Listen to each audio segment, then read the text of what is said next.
Hi, welcome to Words Worth Saying, where people come to share their two most important life lessons. My name is Amy Dean, and my guest today is Jules Montague. Julia Montague, I don't know which way you would like to be Jules, called. I prefer. Jules, okay, welcome Jules. Thank you. So Jules, would you like to just tell me a little bit about yourself? Sure, yeah. I guess I work primarily as a voice coach and a voiceover artist, a leadership coach, and on the other side of things, I'm also a yoga instructor. I've got two small children. Well, they're not so small anymore, nearly 10 and nearly 7, two girls. So life is rather busy. I can imagine. So you have a sort of a modern day portfolio career, really. Yeah, I like that. Yeah, we'll use that. Say portfolio career. I do, yes. Fantastic. So, what is your first life lesson that you're going to share with us today? Okay, so my first would be, and it took me a little while to think about this because there's so many that I could pull out. Sure. When you asked me the question, and thinking about the people that I would talk to, really I think about my children when I think about my life lessons and actually communicating these with my girls. So the first one really simply is be kind always. And the other part of that is because you never know what battle somebody's fighting. Yeah. And it is something that I say to my girls, especially, they're growing up, they're at school, they're finding their way in their relationship groups and their friendships, and sometimes it's really hard, especially now I think it's even harder, just to know where they're meant to be and who they're meant to be, and actually just taking a step back and thinking it's about kindness, it's about compassion, and just being kind always, even if sometimes you don't feel like being kind because there's something that's coming at you that's not necessarily particularly nice. It's just about being able to take a breath and think, I don't know what's going on for this individual. Yeah. Why are they so unhappy? There's probably a much bigger reason than just me. It's not about me. So that would be my first one. Be kind always. Because there's always something going on. There's always a reason for everything, isn't there? So if somebody does behave in a negative way towards you, there will be a cause. It's not just that they particularly want to be nasty. Yeah. And it'll be something to do with their own story. There's a 100%. wonderful quote actually by I think it's an American poet called Miller Williams, and he talks about being kind when you meet people and being compassionate always.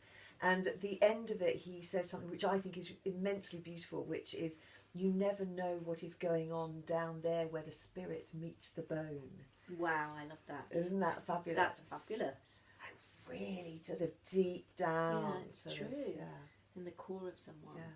So would you say that there is a space in your life, a time in your life where this lesson has really meant something to you? Yeah, I think so. And I think actually it's a kind of in hindsight and looking back at, because at that moment in time I don't feel I had the knowledge or the resilience. And it was when I was at school and I was bullied and spent some time really very miserable, and couldn't work out why it was me. Why was it me that they were picking on? Was it because I had curly hair? Was it because I was little? Was it all of those things? Slightly overweight? Was it those things that people saw as a real negative?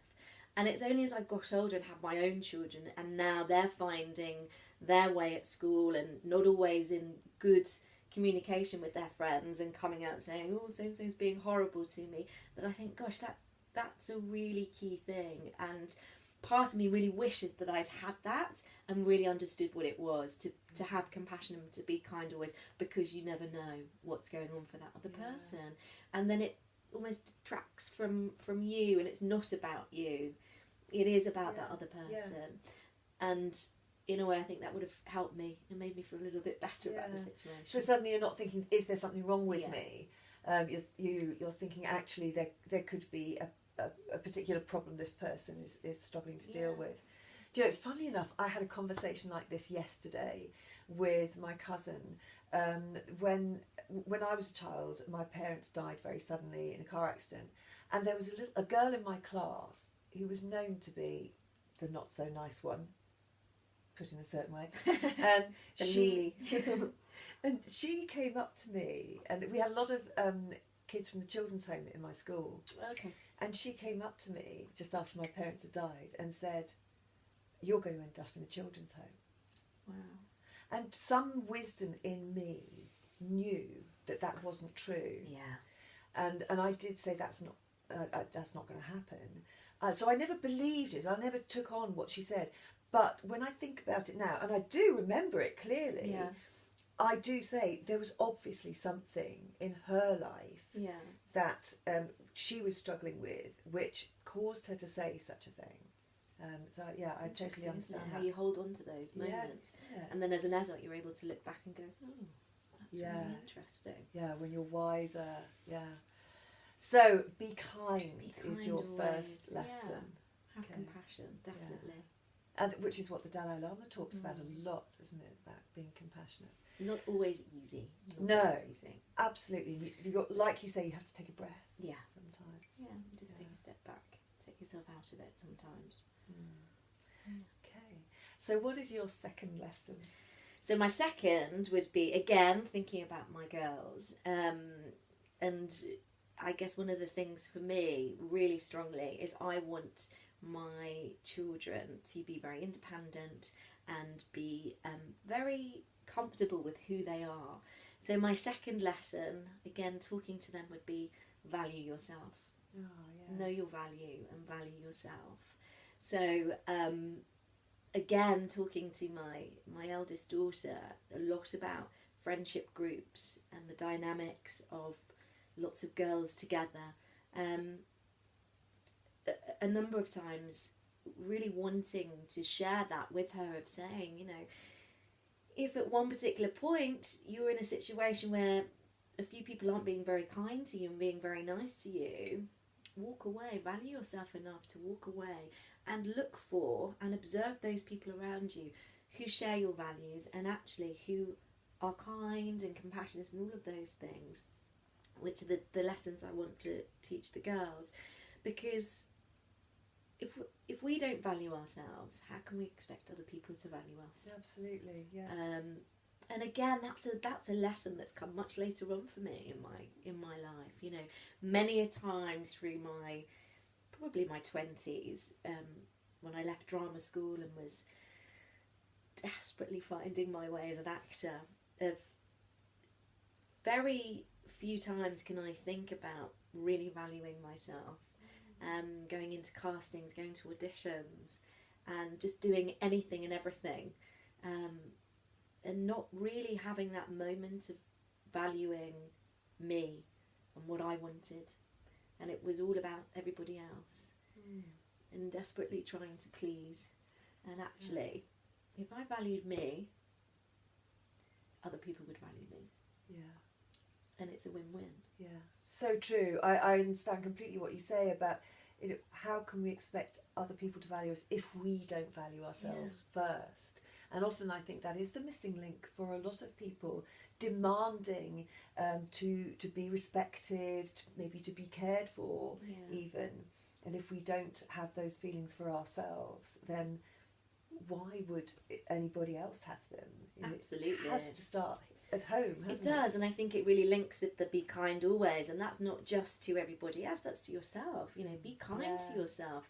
And that for me links with the value. You know, be kind to yourself, value yourself enough to give you that space that you want. Or, you know, instead of that dialogue of I should be, it's about wanting to, not feeling like it has to be a particular way because somebody else has told you so.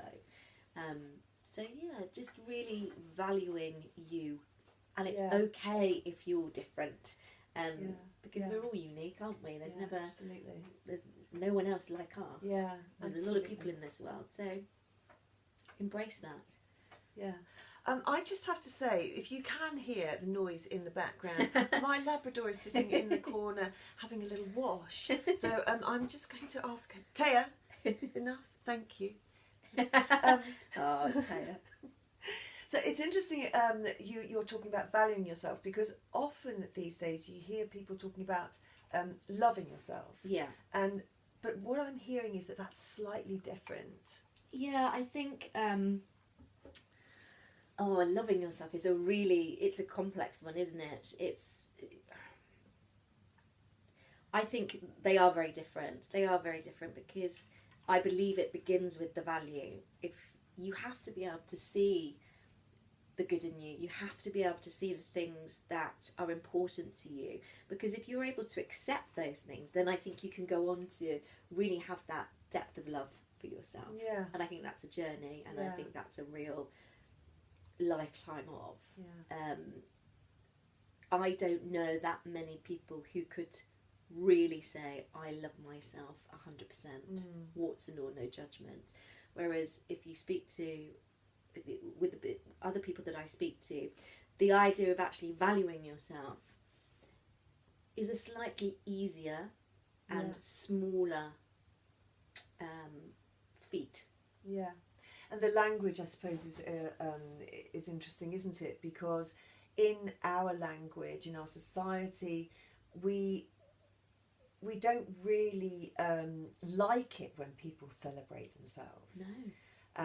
You know, especially in the UK, I think, and even in our language, there are things like negative phrases, like, "Oh, he really loves himself," and that's supposed to be a negative thing. I know. So when we start, and obviously that's about arrogance in a way. That's the way it's delivered.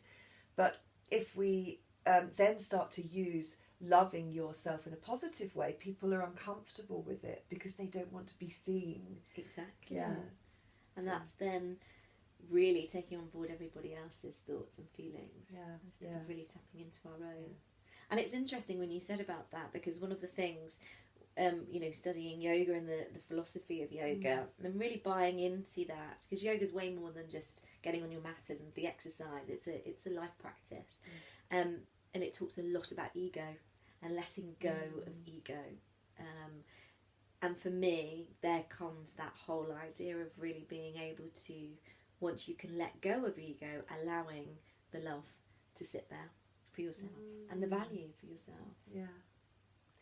Fantastic. So that's Jools' 2 life lessons are: be kind always. Yes. And value yourself. Yes. Well, Jools, thank you very much for coming you. to share those with us Pleasure. today. There will be another Words Worth Saying coming along soon with somebody else sharing their 2 life lessons. So look out for that, and we'll see you then.